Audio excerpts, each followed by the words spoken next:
Welcome to Wedding Tip Wednesday. Today I want to talk about Friendiants because it is a wonderful conversation that's been going on. I think that it's something that is really helpful for us to consider, and I have my little notes here so that I don't forget anything.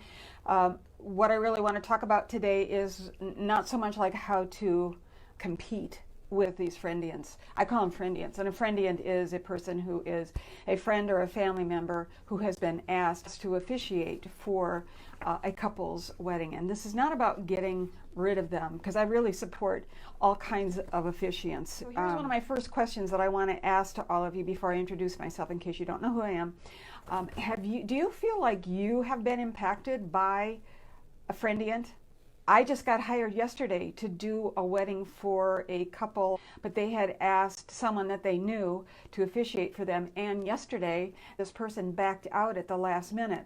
So that's one way that having people as Friendiants has impacted my life, both in positive and negative ways. Now what I'm waiting to see is that there's been a number of times where I've been hired to fill in for a Friendiant, and then like a couple of days before the actual ceremony, the Friendiant reconsiders, and then they get back in the picture. But I've also, a couple times it's happened where I've been hired by a couple, and then when Aunt Susie finds out that they've hired an officiant, she's like, oh no, I can officiate for you. The fact is that if they are talking to you, you still have your foot in the door.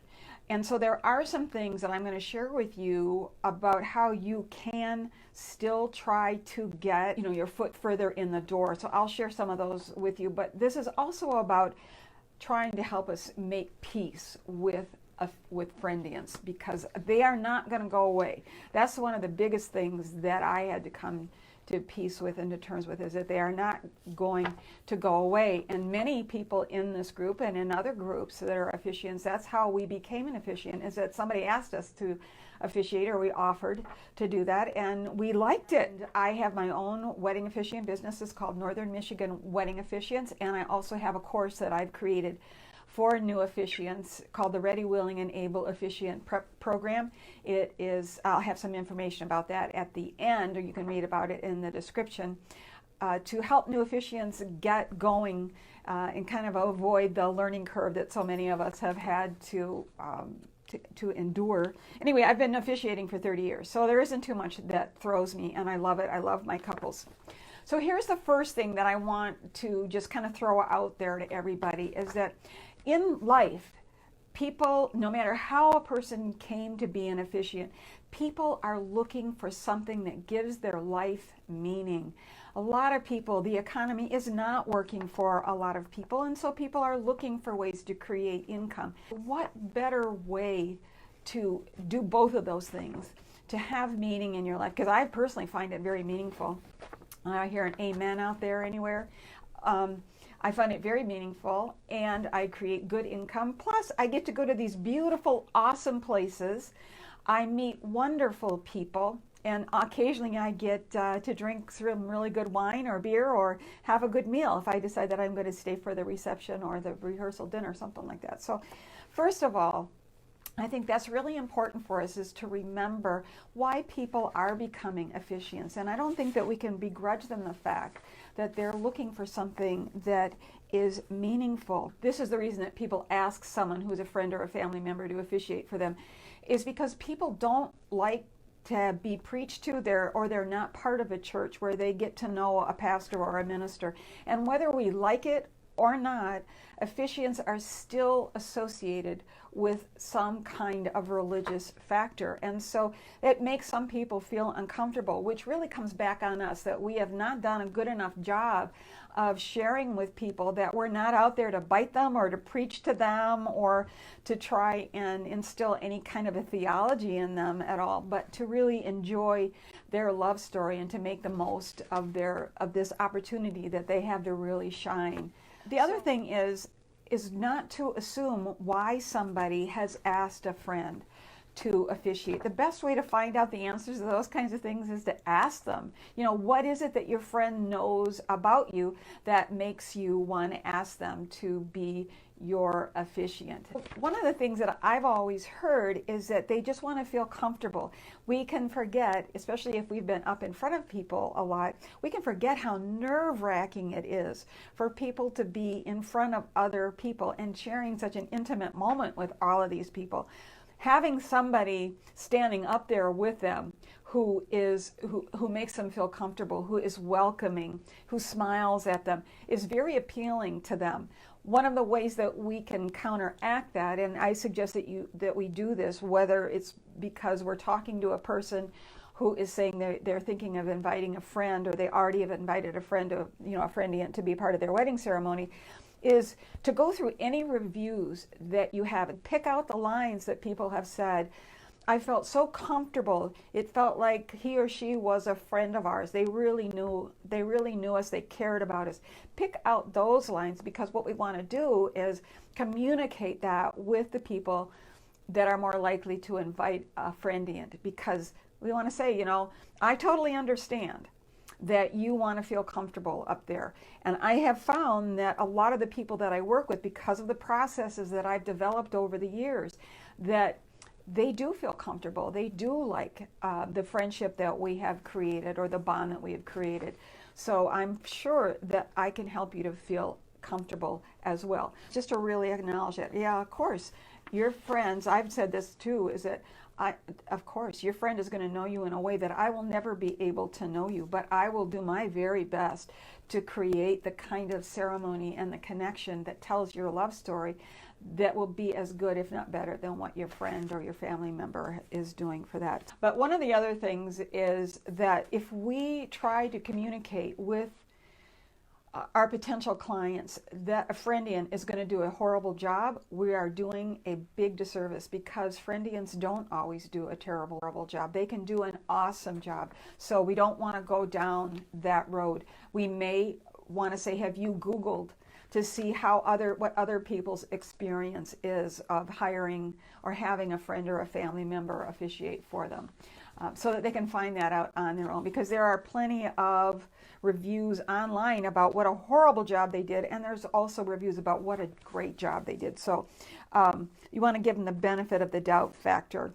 And then the other thing is, if they assume that just because somebody may be a public speaker, they may be a trainer or whatever, that they're going to automatically be a great officiant. So what I would say in that event is, it's a lot different to go to a wedding than to lead a wedding, just like it's a lot different to drive a car, to be a passenger in a car, or to drive a car.